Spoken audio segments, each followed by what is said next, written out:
Hi and welcome to part 3 of this 4-part series of videos to help you to understand the theory behind the Organisational Change Capability Assessment Tool, the OCCA, how to use the OCCA survey tool, how the results are used to create a narrative for change and plan interventions, and using the OCCA to continually support, realise and embed your organisational change capability. So in this video we will explore how the results are used to create a narrative for change and plan interventions.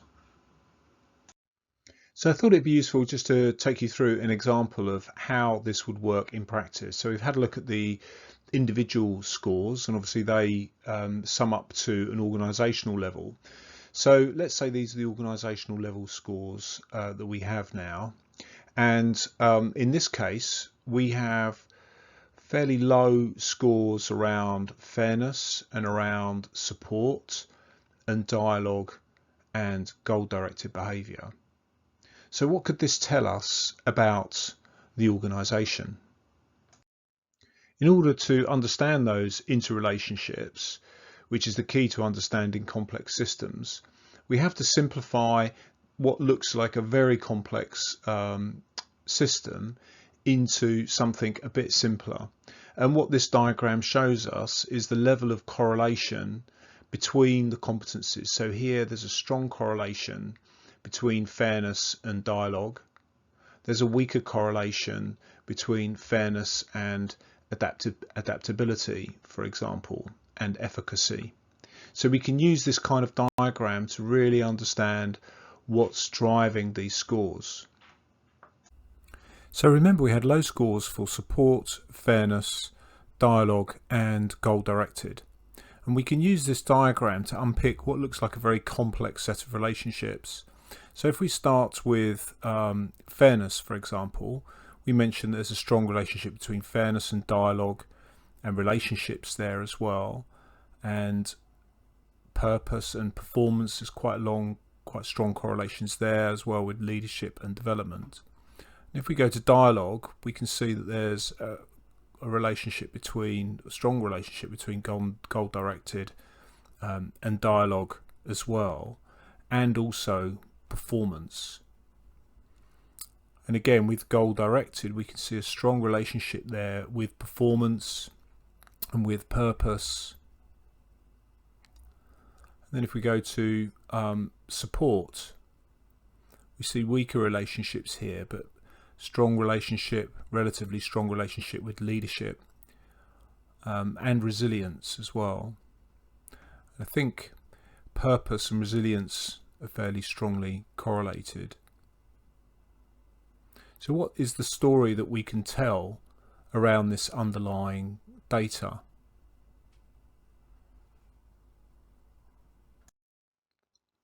Another important source of evidence we have from the survey is when we asked employees to prioritise the competencies the organisation should focus on in the next 12 months. Mapping these employee priorities, and we're calling these importance on the vertical axis here, against the performance, and we're calling this impact on the horizontal axis. We can do this for each of the capabilities, gives us this importance impact matrix. And then if we combine that with our analysis on the interrelationships between these competencies, which are these grey arrows, we can start to see which areas the organisation needs to focus on to improve its change capability. In this case, we can see fairness was high on staff's priority and has a low score, so its impact is potentially high. And it has a strong interrelationship with these other capabilities that we saw, such as dialogue and performance and relationships. And in turn, dialogue as well wasn't a particularly high score and is important to employees. And again, that's related to goal-directed support as well. So we now know that these two areas are areas that should be a key focus for the organisation. And then once we've analysed the employee survey results and formed an idea of areas for focus, we should also double check our assumptions and use different sources of evidence to dive deeper into the patterns that we're seeing.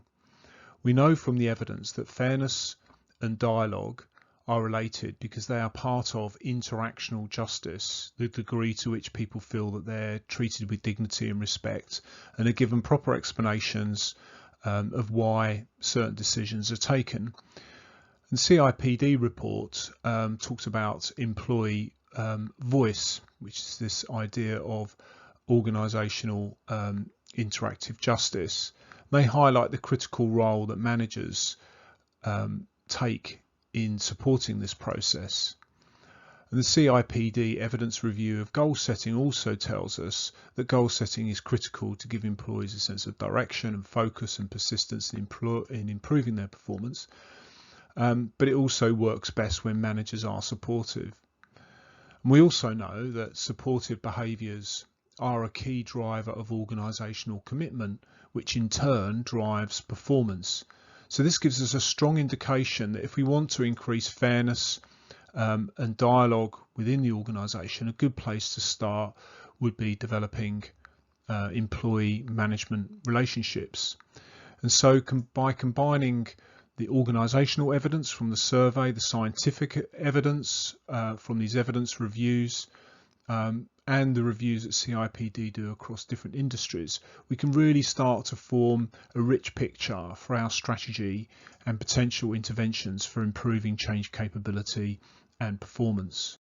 So thank you for listening to this third part in our process for building organisational change capability. The next video takes us through the final step 4, which explores how we can embed a process of continually improving organisational change capability.